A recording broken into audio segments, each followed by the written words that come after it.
할렐루야. 아멘. 우리 다 같이 양옆에 있는 분들과 그리고 앞에 있는 분들과 인사할까요? 메리 크리스마스. 메리 크리스마스. 다시 한번요. 메리 크리스마스. 메리 크리스마스. 감사합니다. 자, 오늘도 우리 히즐라이프 처치는 하나님께 최고의 성탄 예배를 드리길 소망합니다. 아멘. 오늘은요, 어떤 날보다 행복하고 기쁜 날이어야 해요. 최고의 행복과 최고의 기쁨을 누려야 하는 날입니다. 왜냐하면 인류 역사상 가장 행복하고 기쁜 날이며 역사적인 날이기 때문입니다. 그것이 바로 성탄절, 예수님께서 이 땅에 오신 바로 그 날이라는 것이죠. 우리 교회도 우리 하나님 아버지의 또 예수님의 크신 은혜를 받았습니다. 얼마나 많은 은혜를 받았는지 모릅니다. 히즐라이프 처치가 하나님께서 세우신 지 3년을 꽉 채웠습니다. 우리 히즐라이프 처치는 2020년 1월 첫째 주에 예배를 드렸기 때문에 세마기가 너무 쉬워요. 그래서 2022년 마지막 주가 되면 3년을 꽉 채운, 그 해를 꽉 채운 해가 된다는 것이죠. 이렇게 어려운 시기에도 하나님께서 은혜를 주셔서 오늘도 하나님께 예배를 드릴 수 있습니다. 하나님께 예배를 드릴 수 있다는 것이 얼마나 감사한 일이고 또 기쁜 일인지 모릅니다. 우리 교회가 최근 들어서 많은 어려움도 있었고요. 참 적지 않은 그런 눈물과 고민과 기도를 하고 있습니다. 고민을 하다 보니 쉽게 잠을 들지 못하는 적도 정말 많았던 것 같아요. 정말 많은 생각을 했습니다. 정말 많은 고민을 했습니다. 어떻게 해야 되는 것인가. 뾰족한 수가 없어서 더더욱더 괴로웠던 것 같습니다. 무력감에 빠지기도 했죠. 그런데 말이죠. 설교를 제가 준비하던 어느 새벽에 하나님께 기도를 드렸던 그 기도 제목을, 그 고백을 하나님께서 떠올리게 하셨어요.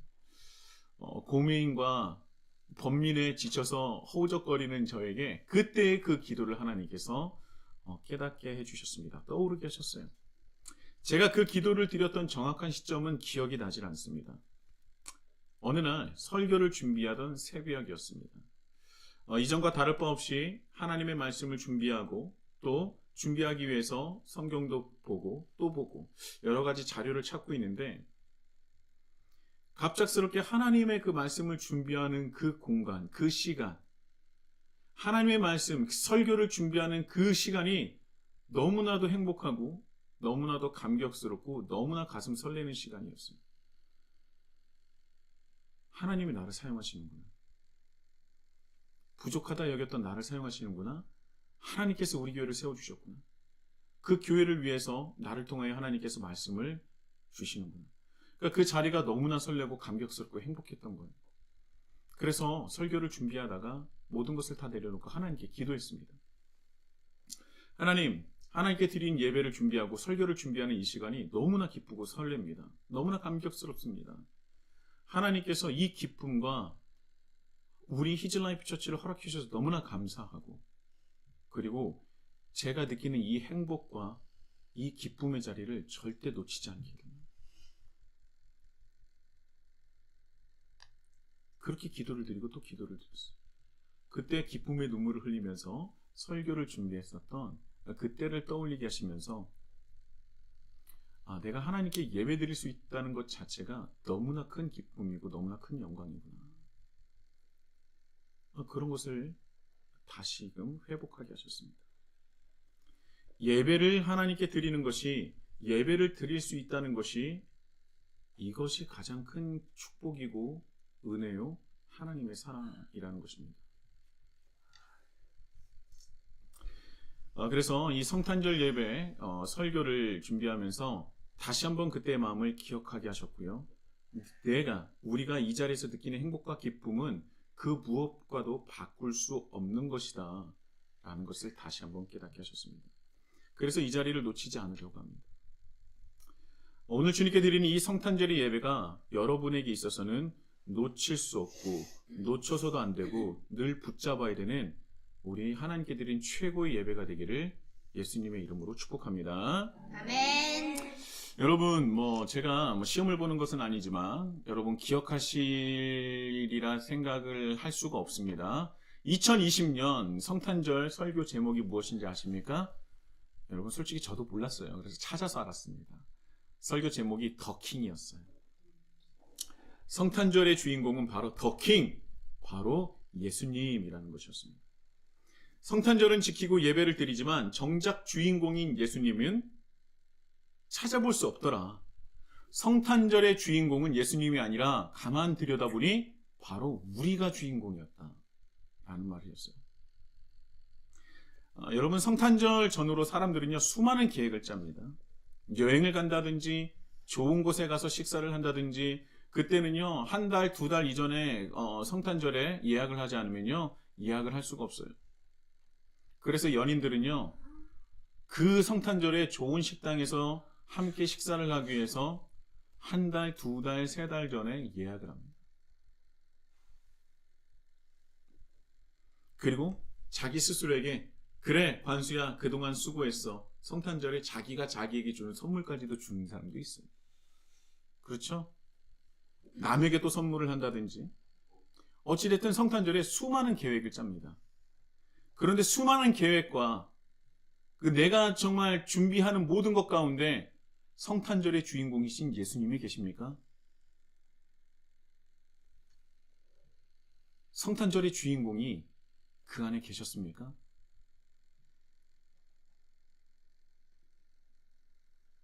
성탄절의 주인공은 우리도 아니고 저도 아니고 여러분도 아니에요. 오직 우리를 사랑하사 이 땅에 오신 예수 그리스도가 주인공이십니다. 여행도 좋습니다. 사랑하는 사람과 좋은 곳에서 한 끼 식사도 너무나 좋습니다. 선물 주고받는 건 너무나 좋습니다.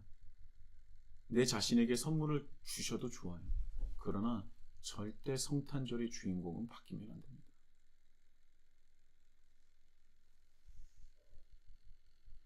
(1년 365일) 동안 예수님과 크게 상관없던 그런 삶을 보내셨을지라도 성탄절만큼은 예수님을 위한, 예수님을 향한 예수님만을 기억하고 높이는 날이 되었으면 좋겠습니다. 주인공이 없는 생일 파티가 무슨 의미가 있고 무슨 축하가 있고 기쁨이 또 감사가 있겠습니까? 그래서 성탄절의 주인공은 예수님이라는 것을 다시 한번 되새겨야 된다라는 것이 2020년 성탄절의 말씀이었어요. 이 말씀을 보면서 참 저도 또 은혜를 받고 다시 한번 되새기게 되었습니다. 그렇다면 2021년 성탄절 말씀은 무엇이었습니까? 리프레시였어요. 리프레시. 리프레시는 무엇이냐? 기억을 새롭게 하다, 되살리다 라는 뜻을 가지고 있습니다. 어떤 모임이나 단체 그리고 사회가 세워질 때는요 목적과 목표가 있어요. 기업도 마찬가지고 학교도 교회도 다 마찬가지입니다. 학교가 세워진 이유, 교회를 세운 이유, 그리고 그 목적을 이루기 위해서 사람들이 모이고 그 목적과 목표를 이루기 위해서 서로 노력하는 것입니다. 그런데요 시간이 지나면 그 목적과 목표가 조금씩 옅어지고 얇아지고 사라집니다. 달라져요. 방향이 틀어지기도 합니다. 처음 의도와는 다르게 완전히 다른 길로 가기도 합니다. 그때 우리가 무언가 잘못했구나. 우리가 초심을 잃었구나. 우리가 다시 한번 우리의 초심을 회복해야 되겠구나. 그 잘못을 깨닫고 외치는 것이 바로 리프레시예요. 다시 처음으로 돌아가는 것, 원래의 목적으로 회복을 말합니다. 예수님도요 그 과정을 겪으셨어요. 바로 사단의 시험입니다. 사단의 시험은 예수님이 하나님의 아들이라는 것, 그리고 세상의 왕이시라는 것을 사단 누구보다 더 잘 알고 있지 않았겠습니까? 그래서 사단은요 예수님께서 이 땅에 오신 그것을 약간 방향을 틀어서 주인이 바로 예수 네가 돼야 돼 라고 얘기를 한 겁니다. 그래서 돌을 떡으로 만들라. 그때 당시에 수많은 사람들이 굶어 죽고 있었습니다. 먹을 것이 없고 세금 낼 것이 없어서 소작농에서 노예 같은 삶을 사는 사람들이 70%가 넘었어요. 그런데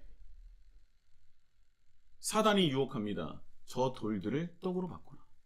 너의 허기를 채우고 사람들에게 돌을 떡덩이로 바꾸는 사람이 된다면 그 굶고 배고픈 자들이 너를 따를 것이 아니냐 라고 하면서 유혹한 거예요.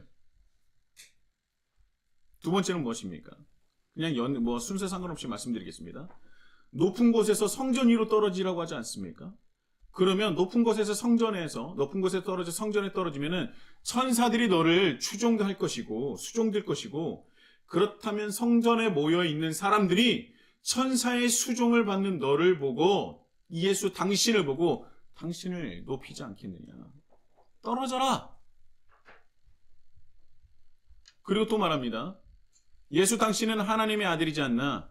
이 세상의 모든 권력과 영광을 다 가져라. 내가 주겠다. 그러면 사람들이 당신을 더 잘 따르지 않겠느냐. 그런데 예수님은요, 그 유혹을 떨쳐버리십니다. 왜요? 그때 리프레시한 거예요.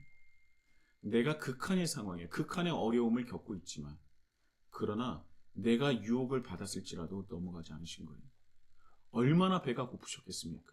40일 동안 광야 생활에 금식을 하시면서 얼마나 먹고 싶은 게 많았겠어요. 그런데 그 유혹에 빠지지 않고 리프레시, 다시 초심을 생각한 겁니다. 그리고 하나님의 말씀으로 사단을 꾸짖어 그 시험에서 이겨내신 것이죠. 여러분, 예수님이 이 땅에 왜 오셨습니까? 예수님께서 이 땅에 오신 이유가 무엇입니까?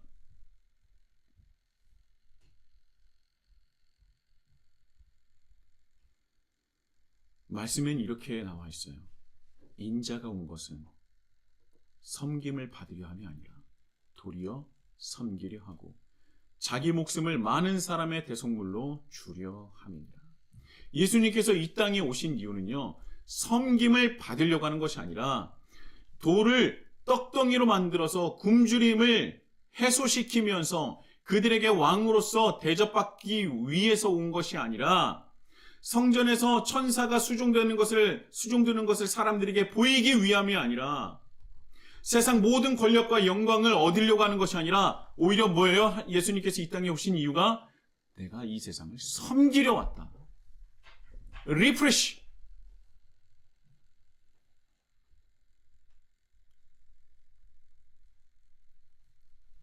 섬김을 받으려는 것이 아니라, 높임을 받으려는 것이 아니라, 오히려 낮아져서 낮은 모습으로 섬기기 위하여 이 땅에 오셨다는 거예요. 그렇다면 이 세상의 창조주이시자 오직 유일하신 신이, 이분이 왜 이렇게까지 하면서 이 땅에 내려오신 것입니까? 왜요? 예수님께서 이 땅에 왜 오셨어요? 라고 하면 우린 자동 반사적으로 이렇게 얘기하죠. 우리를 사랑하셨어요. 우리를 죄를 용서해 주시기 위해서, 구원해 주시기 위해서. 그런데요, 여기서 말하는 사랑이 여러분 어떤 사랑인지 아십니까? 우리가 흔히 말하는 예수님께서 이 땅에 오셨어요 그러면은 유치원 아이들도 알아요. 예수님께서 우리를 사랑하시니까요. 하나님이 우리를 사랑하셨어요. 근데 이 사랑이 어떤 사랑인지 한번 깊게 생각해 보신 적 있습니까? 그냥 내가 바라는 거 다 해주는 것이 사랑입니까? 아니에요. 여러분, 이 사랑은 정말 복잡합니다. 하나님의 사랑을 우리가 한마디로 이해할 수 없어요.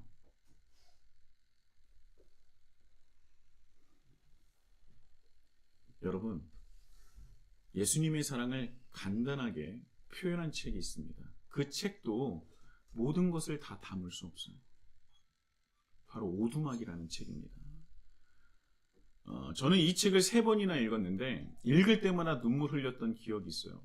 그런데 그때 제가 읽었었던 때랑 지금은 거의 10년이 지났기 때문에 기억이 잘 안 났어요. 그리고 한 번도 제가 설교를 하면서 오두막이라는 책을 예화를 든 적이 없습니다. 그런데 이번에 제 와이프와 오두막이라는 영화를 보게 되었어요. 저는 오두막이라는 영화가 나왔다는 사실은 언뜻 들었는데 볼 생각은 하지 않았거든요. 왜냐하면 저는 이미 책을 3번이나 읽었고 눈물 흘렸던 기억이 있거든요. 그런데 이 책을 제가 설명하니까 와이프도 알았고 같이 그 오두막이라는 영화를 보았습니다. 그런데 영화를 보니까 다시 책을 보고 싶다는 생각이 들었습니다. 너무나 많은 눈물과 감동과 하나님의 마음을 또 한 번 알게 되었어요. 주인공이라는 그 맥이라는 사람이 있습니다. 그 맥이라는 사람은 스라에 1남 2녀를 두고 있어요. 그런데 이 자녀들과 함께 캠핑을 떠납니다. 그런데 어느 날 그 캠핑에 갔었을 때 눈에 넣어도 아프지 않을 만큼 너무나 사랑스러운 막내딸을 잃어버리게 됩니다. 근데 알고 봤더니 아이만을 납치해서 살해하는 연쇄살인마에게 잡혀갔던 거예요. 그리고 결국 어떤 오두막에서 자기 딸이 입었었던 그 빨간색의 옷을 발견하고 피범벅이 된 그것을 보고 절망합니다.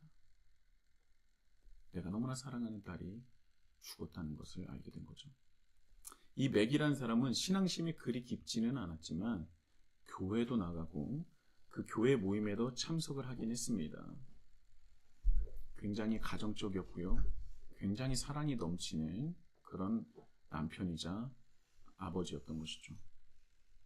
그런데 이 끔찍한 일을 경험하고는 완전히 모든 것이 다 무너지게 되었습니다. 하나님에 대한 원망과 오해, 그리고 딸을 잃은 슬픔에 견디지 못하고 삶이 다 무너져 내리고 있었어요. 아내와의 관계도 틀어지고 큰딸과 아들과 사이는 점점 멀어지면서 모든 것이 다 어그러졌습니다.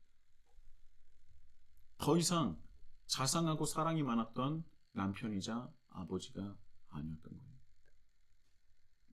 그리고 스스로 변해버린 자신을 보면서 이 모든 원망을 하나님께 돌립니다. 그런 상황이었어요. 그런데 어느 날 파파라는 존재에게 자신의 딸이 죽었었던 그 오두막으로 초대하는 편지를 발견합니다. 이 파파는요, 하나님 아버지를 더욱더 친근하게 부르는 맥의 가족들만 사용하는 호칭이었어요. 근데 이 맥은 파파라고 호칭을 하지 못했었던 것 같아요. 왜냐하면 자기는 그 정도까지 하나님과 친근하다고 느끼지 못했어서 그런지 모르겠지만 그 가족은 파파라고, 하나님을 파파라고 불렀던 것입니다. 다른 사람들이 알지 못하는 그 호칭을 써서 자기 편지함에 그 편지를 누군가 넣은 것이죠. 근데 이상했어요. 왜냐하면 눈이 왔는데 그것을 편지를 넣은 사람의 발자국은 없었던 겁니다. 이상한 현상이었어요. 근데 더 이상한 것은 무엇이냐면 자기가 생각하기도 싫고 쳐다도 보기 싫은 자기 딸이 죽었었던 오두막으로 오라는 그 초대 편지가 더 이해가 되지 않았던 것입니다. 그 사정을 말했었던 친구는 그 얘기를 듣자마자 가지 말라고 합니다. 왜냐하면 아직도 그 연쇄살인마는 잡히지 않았는데 혹시 그 연쇄살인마가 편지를 보낸 것 아니냐, 위험하니까 가지 말아라 라고 얘기를 합니다. 그런데 그럼에도 불구하고 주인공 맥은 오두막으로 향해요. 그리고 총 한 자루를 친구의 총을 가지고 떠납니다. 왜요?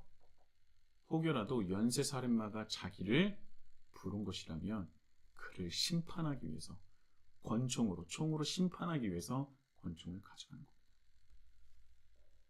그런데 그 오두막에 도착해서 그는 연쇄살인마를 만나는 것이 아니라 성부, 성자, 성령의 하나님을 만나게 됩니다. 그리고 성부 하나님이 맥을 보고 서로 만나서 대화하는데 이런 말을 해요. 나는 너를 유독 좋아해. 맥, 나는 너를 유독 좋아한다. 처음에는 하나님이라는 것을 인정하지도 못하고 또 인정하기 싫었고 굉장히 뭐랄까 무섭잖아요. 이 사기꾼들 아니야? 라는 그런 생각도 할 수 있어서 경계하는 마음이 있었지만 점차 그분이 성부의 하나님이고 옆에 있는 분이 성자의 예수님이시고 또 옆에 있는 분이 성령의 하나님이라는 것을 깨닫게 돼요. 그리고 시간을 보내다가 하나님과의 대화를 하게 됩니다. 그런데 이 대화를 하면서 이제는 알겠어요. 당신이 하나님인 거 알겠고 성부, 성자, 성령이 하나님인 걸 알겠다. 그런데 왜 자신이 딸을 잃어야 했으며 그리고 죄 없는 내 사랑하는 딸이 왜 죽어야 했냐며 따졌고요. 그런데 더 열이 받는 것은 무엇이냐? 내 딸은 죽었는데 연쇄살인마는 아직도 살아서 숨쉬고 있다는 것이 더 열이 받고 이해가 안 된다는 거예요. 화가 난다는 거예요. 왜 당신은 그를 심판하지 않느냐며 화를 냈습니다. 그런데 하나님은 말합니다. 근데 그것은 매우 복잡한 일이에요. 맥은 그 말을 하는 성부 하나님의 대답을 이해하지 못하고 화를 내며 식탁을 뒤엎고 나가버립니다. 여러분들은 이해가 가시겠습니까? 아무 죄 없고 너무나 사랑스러운 내 막내딸은 죽어서 이 땅에 없는데 그를 죽인 연쇄살인마는 아직도 숨쉬고 있는 거예요. 근데 왜 심판하지 않냐고 하니까 너무나 복잡한 문제라는 겁니다. 그건 쉬운 일이 아니라는 거예요.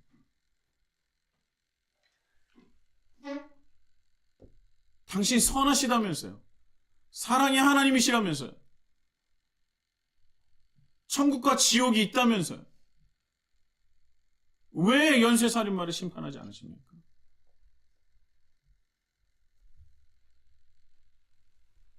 시간이 흐른 뒤 성자 예수님의 안내로 어느 동굴에 들어가게 됩니다. 그 동굴에 누가 앉아있느냐? 지혜라는 존재가 앉아있어요.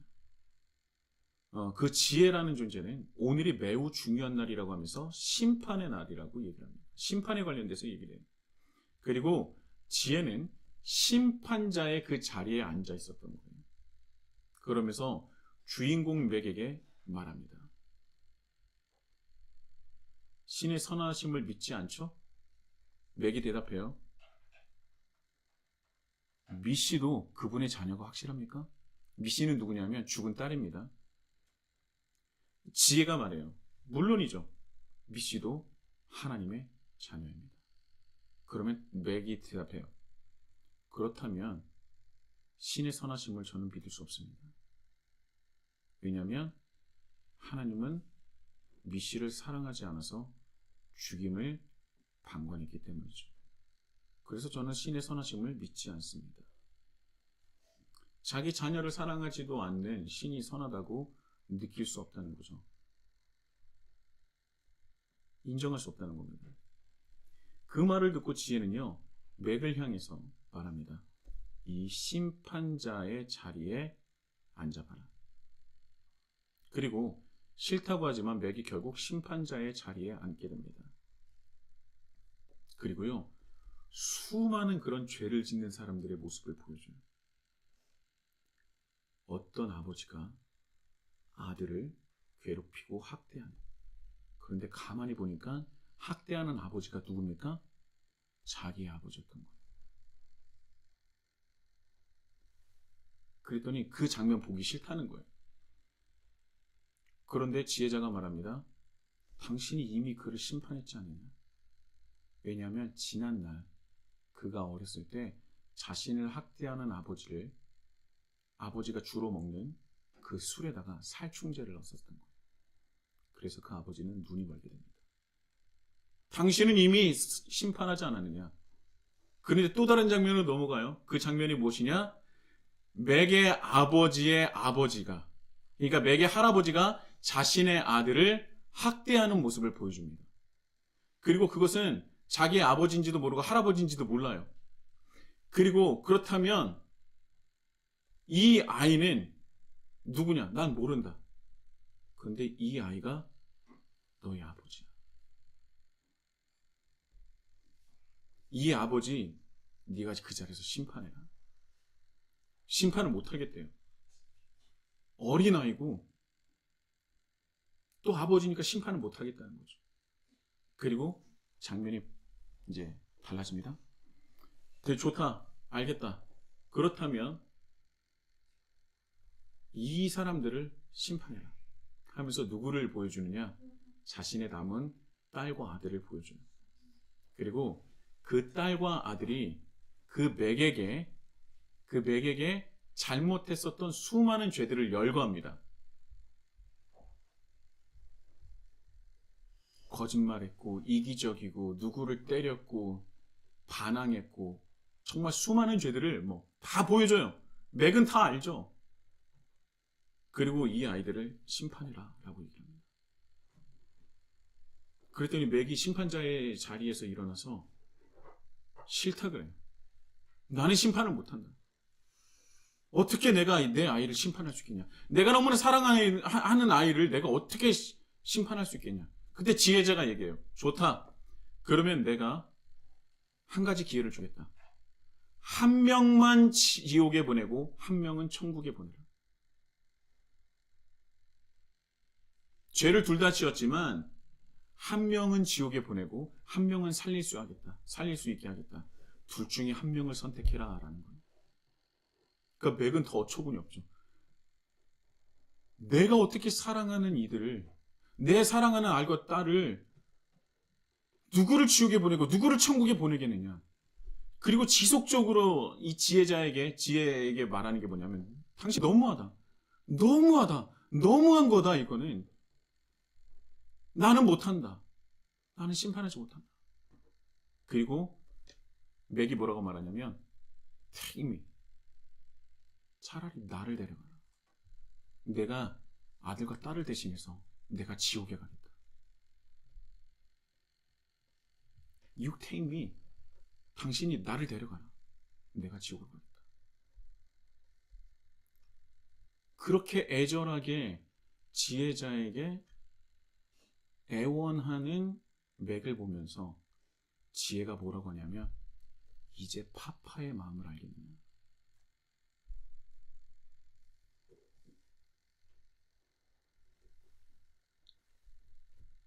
이제 파파의 말을 알겠느냐.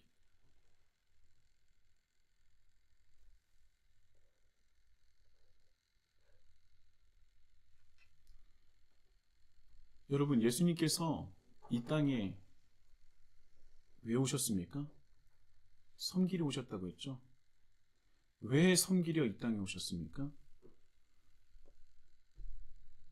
그 누구도 심판하기 싫어서, 심판할 수 없어서, 너무나 사랑하는 내 딸과 아들을 심판할 수 없어서 이 땅에 오신 거예요.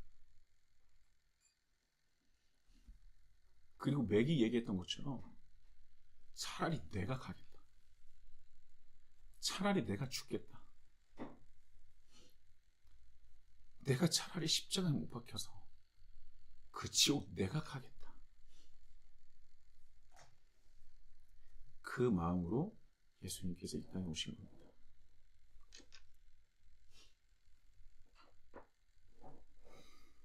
여러분, 하나님은 선하신 줄 믿으십니까?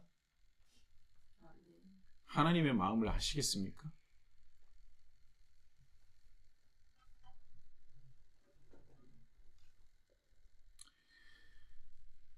누구를 지옥에 보내고 누구는 천국에 보낼 수 없어서 예수님이 이 땅에 오신 거예요. 큰 딸과 아들을 사랑하는 맥보다 더 큰 사랑을 가지고 이 땅에 오신 것입니다.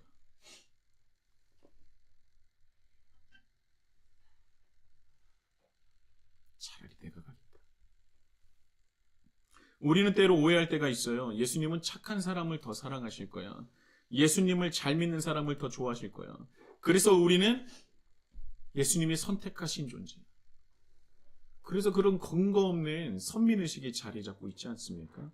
이거는 가장 큰 오해 중에 오해예요. 예수님은요, 예수님을 믿는 사람들을 위해서 이 땅에 오신 것이 아닙니다. 예수님을 믿는 이들을 위해서만 이 땅에 오신 것이 아니라는 거예요. 하나님은 죄인을 싫어하고 미워한다고 생각하는데요, 여러분, 그렇지 않습니다. 하나님은 죄인을 미워하시지 않아요. 죄인까지도 사랑하시는 분이 하나님이십니다. 에스겔 18장 23절에 이런 말씀이 있어요. 주 여호와의 말씀이니라. 내가 어찌 악인이 죽는 것을 조금인들 기뻐하랴. 그가 돌이켜 그 길에서 떠나 사는 것을 어찌 기뻐하지 아니하겠느냐. 하나님이 악인들을 미워하고 증오하고 싫어한다면 악인이 죽는 것을 기뻐하시겠죠. 그러나 하나님께서 말씀하세요. 내가 어찌 악인이 죽는 것을 조금인들 기뻐하랴. 하나님은 절대 그러신 분이 아닙니다. 에스겔 33장 11절 너는 그들에게 말하라. 주 여호와의 말씀이니라. 내가 삶을 두고 맹세하노니 나는 악인이 죽는 것을 기뻐하지 아니하고 악인이 그의 길에서 돌이켜 떠나 사는 것을 기뻐하노라.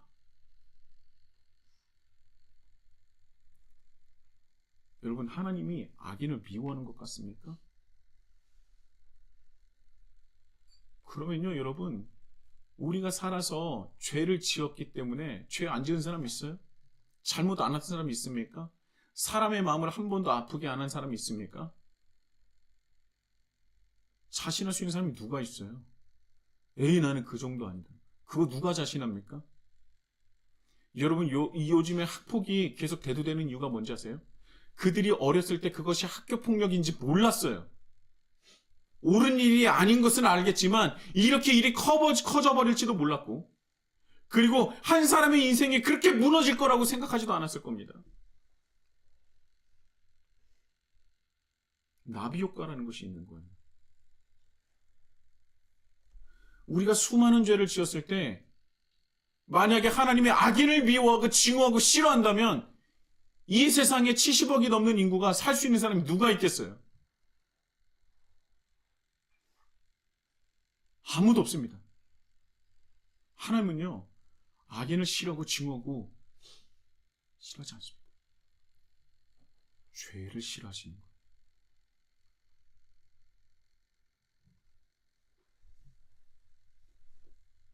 하나님은요, 모든 인류를 다 사랑하십니다. 예수께서 들으시고 그들에게 이르시되 건강한 자에게는 의사가 쓸데없고 병든 자에게라야 쓸데있느니라.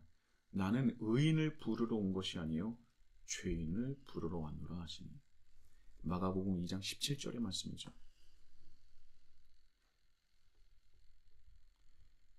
예수님은요, 오히려 하나님을 믿지 않고 구원받지 못할 이들을 위해서 이 땅에 오신 거예요. 어마어마한 자신만의 기준을 가지고 지옥과 천국을 나눠서 지옥에 갈 사람, 천국에 갈 사람, 그것을 나누기 위해서 이 땅에 오신 것이 아니라는 겁니다. 예수님이 이 땅에 오셔서 제자들을 부르신 이유가 그들에게만, 제자들을, 자기를 따르는 제자들만 구원하기 위해서 이 땅에 오신 거예요? 그렇지 않아요. 왜 제자를 삼았습니까? 그리고 제자들을 왜 땅끝까지 이르러 내 증인이 되라고 말씀하신 것입니까? 너희들이 나를 따라서 그 길을 보여주고 증거하고 하나님 나라를 확장하라는 것 아닙니까? 제자들에게 어떻게 보여주고 증거하고 확장하는 그 방법을 알려주신 거예요. 악인들이 그 길을 돌이켜 돌아오는 방법을 제자들에게 알려주신 것입니다. 그게 바로 섬김이었던 것이죠.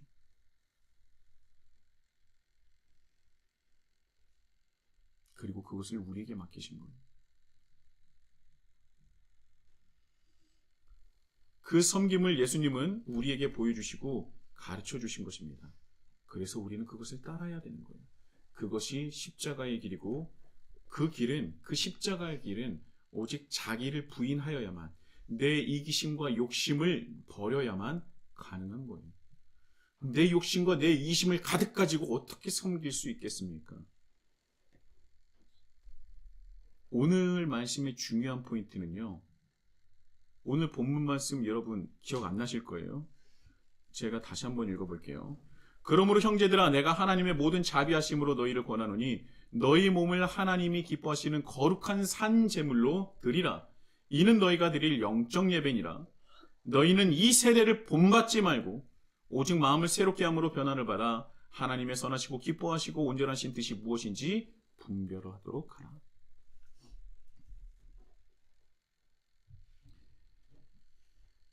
이 말씀의 중요 포인트는요, 너희 몸이고요, 이 세대를 본받지 말라, 그리고 변화를 받으라는 겁니다. 여러분, 우리는 이 세상에 본을 받지 말아야 합니다. 지금 이 시대가 우리에게 지속적으로 말하는 것이 무엇입니까? 너는 너야. 네가 가장 소중해. 너는 네가 하고자 하는 것을 해야 할 권리도 있고 능력도 있고 그럴 자격이 있어. 너무 좋죠. 너무나 달콤합니다. 틀린 말이 아니에요. 그런데 정말 내가 나만을 위해서 살아간다면, 그렇게 이기적이고 나만을 위한 삶을 산다면 정말 섬길 수 있습니까? 너무나 달콤한 말이지만 우리가 그렇게 살면 예수님의 몸값으로 세우신 하나님 나라를 훼손할 수밖에 없어요. 사단이 지금 우리에게 주는 가장 강력한 무기는요, 그리스도인들이 세상을 본받게 하는 겁니다.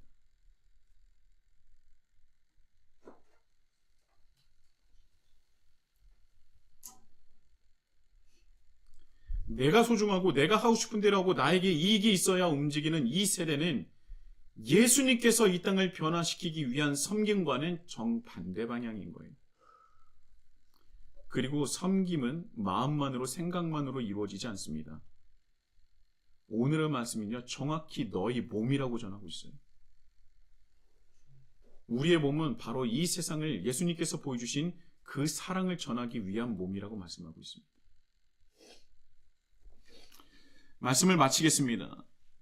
우리 아이들하고 오랜만에 말씀을 같이 함께 듣고 있는데 우리 아이들이 점점 힘들어하고 있어요. 그래서 오늘 말씀을 이제 마치려고 하는데요. 제가 저희 어머니께서 늘 저보고 보라고 하는 그 TV 방송이 하나 있습니다. 올포원이에요. 늘 전화하시면서 야, 올포원 좀 봐라, 올포원 좀 봐라. 거기 나오신 목사님들의 말씀이 너무나 좋다. 근데 이번에 제가 봤었던 그 방송에, 올포원 방송에 충신교회의 원로 목사이신 박종순 목사님이 나오셔서 이런 말씀을 하셨어요. 그리스도인들이 해야 할 일이 있는데 그것은 무엇이냐? 지옥에 가지 맙시다. 지옥을 보내지 맙시다. 지옥을 만들지 맙시다. 이 세 가지를 말씀하셨어요. 그래서 저는요, 그거를 계속 또 듣고 다시 한번 반복해서 또 들었어요. 새벽에 또 들었습니다. 지옥을 가지 맙시다. 지옥을 보내지 맙시다. 지옥을 만들지 맙시다. 자, 그리스도인이 먼저 지옥에 가면 안 되겠죠. 당연한 겁니다. 그런데 여기서 끝이 아니에요. 그리스도인이 해야 될 것, 예수님께서 우리에게 말씀하신 것은요, 지옥에 가면 안 되는 것, 지옥에 가지 맙시다로 끝나는 것이 아닙니다. 두 번째가 뭐라고 했어요? 지옥에 보내지 맙시다. 뭐지? 내가 왜 지옥에 보내지? 그런데요, 그리스도인들은요, 어떻게 보면 하나님을 믿지 않는 이들을 하나님께로 돌아올 수도 있게 할 수 있지만 반대로 지옥에 보낼 수도 있는 존재가 될 수도 있다는 거예요. 굉장히 무서운 말이기도 한데요. 자, 이 말씀이 무슨 말씀이냐? 우리가 그리스도인으로서 마땅한 삶을 살지 못하면 세상 사람들은 하나님을 깨닫지도 못하고 알지도 못하고 믿지도 못합니다. 왜냐하면 하나님을 믿을 수 있도록, 알 수 있도록, 깨달을 수 있도록 그 사명을 주신 존재가, 사명을 맡긴 존재가 우리들인데, 우리가 그에서 마땅한 삶을 살지 못한다면 하나님을 믿지 못하고 알지도 못하는 사람들은 그 기회조차 박탈당한다는 거예요.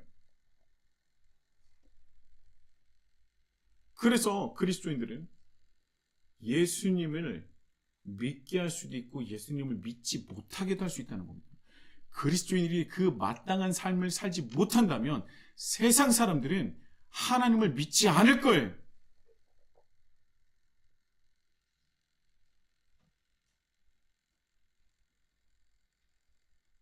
하나님을 전하고 믿게 할 수 있는 통로로 예수님은 우리를 선택하셨기 때문입니다.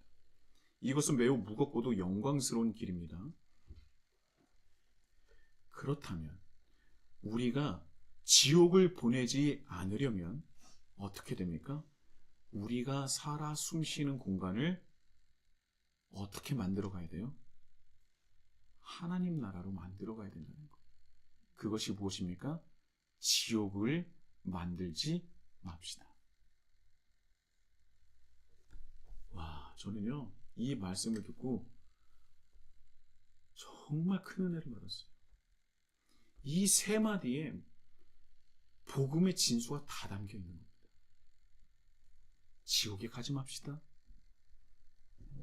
지옥을 보내지 맙시다. 지옥을 만들지 맙시다.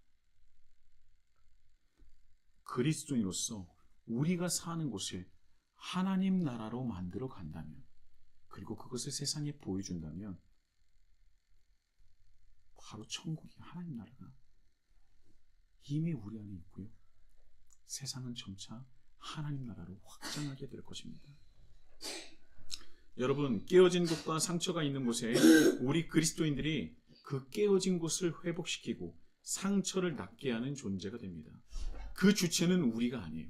그곳에 우리가 그것을 행한다면 분명히 성령의 하나님께서 우리를 도우사 그 귀하신 회복과 상처를 낫게 하는 놀라운 역사를 이루어 주실 줄 믿습니다.